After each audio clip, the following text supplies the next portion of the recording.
Саламатсызбы, Ахмат мырза? Студиябызга кош келиптирсиз. Келе жаткан майрамыңыз менен. Менимче сиздин учурдагы биздин мырзалардын бардыгы эле армияга барган болуш керек, мекенин коргогон болуш керек. Бул чыныгы сиздердин майрамыңыздар. Сизди эфирге чакырганыбыздын себеби мына кийинки күндөрү бизде өлкөдөгү саясий абал бир топ олку солку болуп жатат. Бул жерде мунун негизги себебинин бири келе жаткан шайлоо. Ушул шайлоого даярдыктар кандай, сиз катышасызбы деген биздин көрөрмандардын суроолору бар эле, ошого азын улак жооп берип койсоңуз.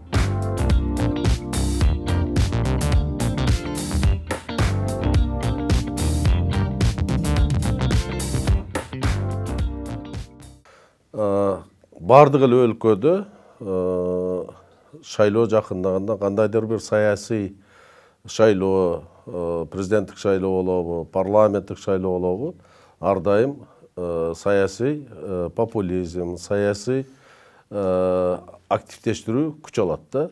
Бул естественный нерсе десек болот. Ошон үчүн бардык эле партияларда эле биз дагы шайлоого даярданып атабыз. Кудайым буйруса катышабыз. Кудайым буйруса жемиштүү бир жеңишке жетебиз деген ой пикирибиз бар. Мен деле бардык саясий партиялар шайлоого катышам дегендердин бардыгына ийгилик каалайм. Ар биринин мыйзамдын чегинде, конституциянын чегинде катышканга укугу бар. Ошон үчүн бардыгына ийгилик. Эл өзү тандап алат.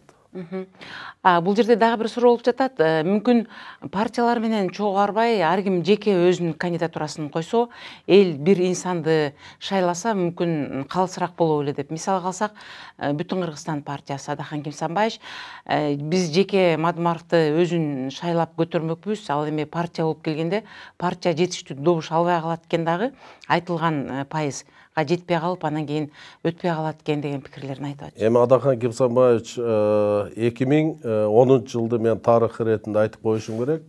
Себеп дегенде чындыкты ар дайым айтып жүрүшүбүз керек. 2010 жылы Бүтүн Кыргызстан өткөн. Бирок ошол мезгилде 2-3-4-5 участокты жокко чыгарып, Бүтүн Кыргызстанды мындай четте калтырып коюшканда, алган добуш менен өткөн деп мен айта алам. Биринчиден. Экинчиден, Адахан Кимсанбаевич бул көп жылдардан берки такшалып калган саясатчылардын бири. Бүтүн Кыргызстандын эле бардык эле саясий партиядай шайлоого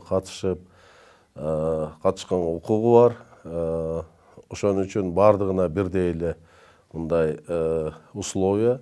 Бирок мен ушул ойду мындай кеңирээк айтып кетер элем. Бул өзүмдүн жеке оюм. Эгерде 120 мандат болсо, 120 округ кылып, ошол ар бир округдардан саясий партиянын мүчөлөрүн, ошолордун ар бир партия өзүнүн талапкерлерин койсо, бул жакшы эл ошонун ичинен тандап алып, ар бир округдан кандайдыр ачык айкындык, жанакындай бүгүнкүдөй элдин арасында сөз болуп атпайбы? Көпчүлүк мындай өмүрүндө саясатта жок, бизнесмендер жана башкалар өтүп кетип атат деп. Бүгүнкү саясий партиялардын мыйзамы боюнча, шайлоонун мыйзамы боюнча, алардын көпчүлүгүн элдер деле мындай тааныбай калып, саясий партиялардын тизмегине киргенден кийин алдыңкыларды гана билип, калгандары мындай белгисизден өтүп кетип атпайбы? Ошон үчүн биз келечекте, мен ойлойм, эгерде парламенттик мамлекет башкаруу системасында кала турган болсо, биз жогорку кеңештин качестволук составын, ошого чыныгы мамлекетте иштеп, өзүнүн мындай опыту бар, Сапаты жогору, сапаты жогору адамдар тандаш үчүн биз анда 120 округга бөлүп, ошол жерден талаш тартышуу, ошол жерден элдин элегинен өтүп келген туура болот деп эсептейм. Бул жолку шайлоодо сиздин байкашыңызча калыстык болобу? Жогоруда айтып кетпедикпи, жанагы Бүтүн Кыргызстан партиясы бир кезде алган, өткөн, бирок ал эмнегедир анын добуштарын, аларга берген добуштарды бурмалап жиберишти депчи. Бул жолку шайлоодо сиздин көз карашыңыз кандай? Мен ишенем, мындай таза өтүшүнө ар бирибиз ишенишибиз керек. Ага далил катары бүгүнкү президенттин жогорку кеңеште сүйлөгөнүндө бардык партияларга бирдей шарт. Кайсы гана партия болуп утуп келбесин, ошол партиялар менен иштешүүгө мен даярмын деген айткан сөзү. Андан тышкары, мисалы Атамбаевдин учурунда партияларды кандайдыр бир көзөмөлгө алыш үчүн өзүнүн бийлик тараптан каалаган партияны өткөрүш үчүн 9%га көтөргөн. Бүгүн мисалы президент элдин, саясатчылардын, жалпы элдин ой пикирин эске алуу менен өзүнүн ой пикирин айтты. Ал жерде 9%га биз даяр эмес, общество даяр эмес экен деп туруп, биз ага үйрөнө элек экенбиз. Ал эми 7% биз буга чейин өткөнбүз деген ачык айкын өзүнүн ой пикирин айтты. Бул деген сөз 7%га түшүрүү, шайлоо ачык айкын өтсүн.